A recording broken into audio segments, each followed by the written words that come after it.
కమ్మని పప్పు కాచిందెయ్యి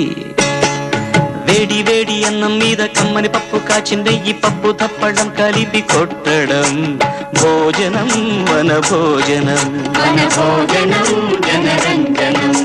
తల్లి తోడు పిల్ల మేక